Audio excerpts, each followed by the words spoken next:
Hello, students. Today we are going to study the 10th chapter of Aristotle's Poetics. Let us start. Plots are either simple or complex. He means to say plots of the drama are of two types, either they are simple plots or complex plots.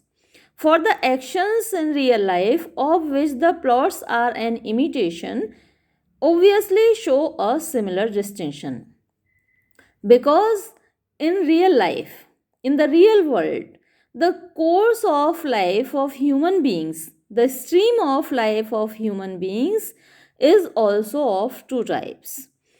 Some human beings have simple course of their life, and some human beings have complex stream of their life.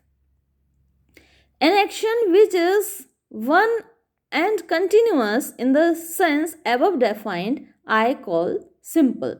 So, if a human being has a simple life, means he is born, brought up, educated, married, and he passes his life and then he dies. So, that is a smooth course of life, simple course of life. When the change of fortune takes place without reversal of the situation and without recognition.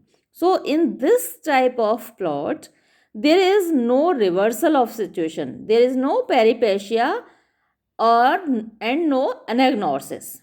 So, both these terms had been mentioned by Aristotle already. So, in simple plots, there is no reversal of situations. The situations, the incidents, they go in the same direction, they don't take a turn, and there is no recognition.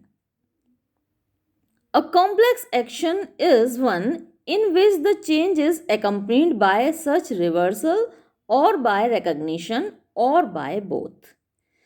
And just opposite to this type of plot, just opposite to simple plot, a complex plot comprises of reversal of situation as well as recognition.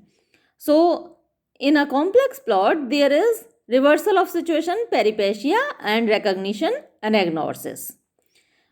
In some cases there may be one of them, and in some cases there may be both of them. These last should arise from the internal structure of the plot. So, this reversal of situation and this recognition, it should come out from the incidents of the plot. Means both of them should not be imposed forcibly by the author. They should be an outcome, they should be a result of the incidents that take place in the tragedy. So that what follows should be the necessary or probable result of the preceding action. So the incidents that take place in that drama, in that tragedy, they should be the outcome of those actions that have gone before them, that have already happened in the past. Means all the actions, all the incidents of the tragedy should be interconnected on the basis of cause and effect. It makes all the difference whether any given event is a case of propter hoc or post hoc.